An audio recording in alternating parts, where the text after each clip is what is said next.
നമ്മൾ ഒരു ക്യൂഎസ് ആണെന്നുണ്ടെങ്കിൽ നമ്മളെപ്പോഴും പറയുന്ന ഒരു കാര്യമാണ്, കോൺട്രാക്ട് കണ്ടീഷൻസ് വളരെ ഇമ്പോർട്ടൻ്റ് ആണ് ആസ് എ ക്യൂഎസ്. എന്തുകൊണ്ടെന്ന് വെച്ച് കഴിഞ്ഞാൽ നമുക്ക് ഈ കോൺട്രാക്ട് കണ്ടീഷൻസ് പ്രോപ്പറായിട്ട് മനസ്സിലായിട്ടില്ല അല്ലെങ്കിൽ പ്രോപ്പറായിട്ട് അറിയില്ല എന്നുണ്ടെങ്കിൽ അത് വലിയ മില്യൺസ് ഓഫ് ഡോളേഴ്സ് നമ്മളുടെ കമ്പനിക്ക് നഷ്ടം വരാനുള്ള ചാൻസുകൾ കൂടുതലാണ്.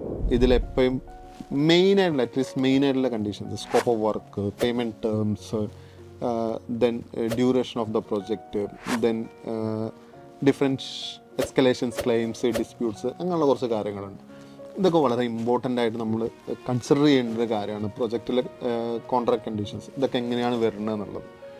ജസ്റ്റ് ഫോർ എക്സാമ്പിൾ, ഞാൻ ലാസ്റ്റ് വർക്ക് ചെയ്യുന്ന സമയത്ത് ആ പ്രൊജക്റ്റിൽ പ്രൈസ് എസ്കലേഷൻ എന്ന് പറഞ്ഞിട്ടുള്ളൊരു കണ്ടീഷൻസ് ഉണ്ടായിരുന്നു.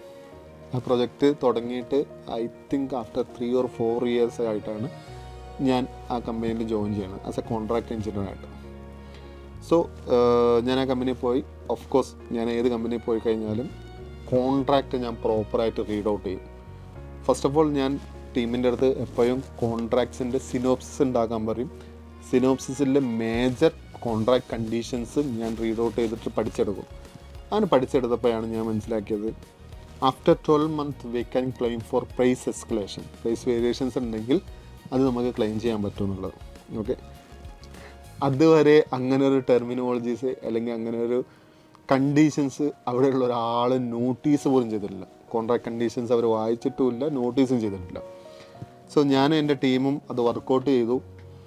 ഏകദേശം 7 കോടി രൂപ ക്ലയൻറ്റ് നമുക്ക് തരാറുണ്ട്, only for price escalation. Basic rate changes and price escalation, ഈ 2 കാര്യങ്ങളിലും കൂടിയിട്ട് 7 കോടി രൂപ ഇങ്ങോട്ട് തരാറുണ്ട്.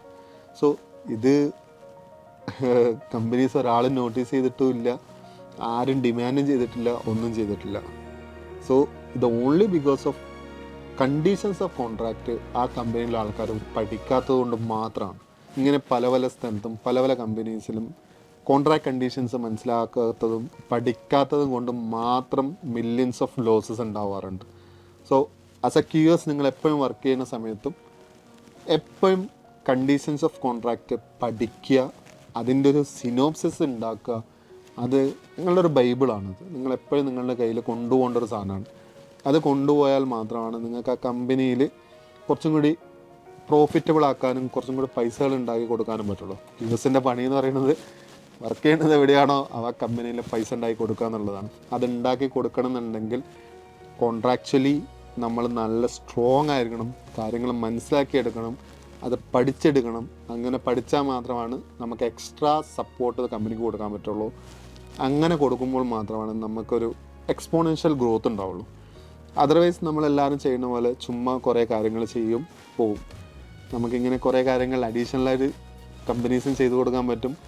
അങ്ങനെ ചെയ്തു കൊടുക്കുമ്പോഴാണ് നമുക്ക് പേഴ്സണൽ ബെനിഫിറ്റ്സും ഉണ്ടാവുള്ളൂ. ഓക്കെ, നമുക്ക് ഗ്രോത്ത് ഉണ്ടാവണമെന്നുണ്ടെങ്കിൽ നമ്മൾ കുറച്ചും കൂടി ഔട്ട് ഓഫ് ദ ബോക്സ് നമ്മൾ ചെയ്തു കൊടുക്കണം. അങ്ങനെ ആകുമ്പോഴാണ് നമ്മൾ സ്കിൽസിൽ അത് എൻഹാൻസ് ചെയ്ത് വരുള്ളൂ. Okay, so when as you are a QS guy, you should know all conditions of contract. അത് വായിച്ച് മനസ്സിലാക്കിയെടുത്തിട്ട് അതനുസരിച്ചിട്ട് പെർഫോം ചെയ്യുമ്പോൾ മാത്രമാണ് നിങ്ങളൊരു പ്രൊഫഷണൽ ക്യൂഎസ് ആയിട്ട് മാറുകയുള്ളൂ.